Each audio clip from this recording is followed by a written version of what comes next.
بسم الله الرحمن الرحيم، والصلاة والسلام على أشرف الخلق أجمعين، سيدنا محمد نبي الأمة ومن اتبع هداه إلى يوم الدين. مواجهات الأهلي الإفريقية مع الفرق المصرية. قبل أن نسرد هذه المواجهات نتكلم عن نبذة مختصرة عن بطولات الأهلي في إفريقيا. الأهلي التاريخ في إفريقيا فاز ببطولاتها المتنوعة.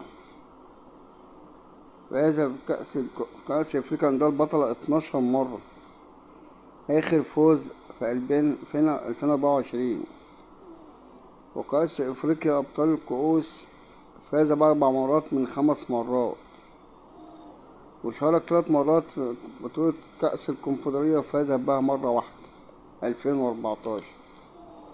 شارك في كأس السوبر الأفريقي 12 مرة وفاز بها 8 مرات، محققا أرقاما قياسية آخرها 2021.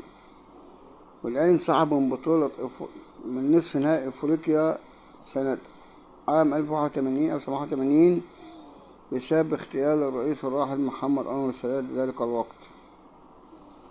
الأهلي واجه الزمالك في أفريقيا عدة مرات في دوري المجموعات.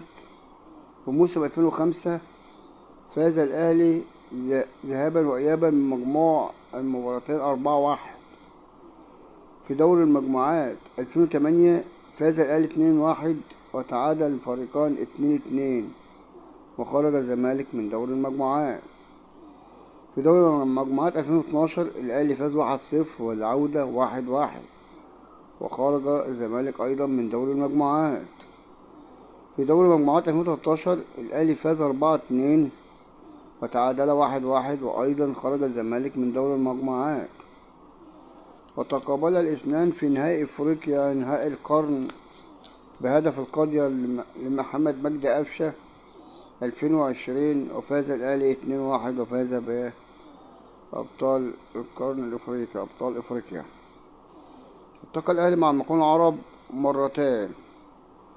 كان وقتها المقاولون العرب مكتسح أفريقيا وبطل أفريقيا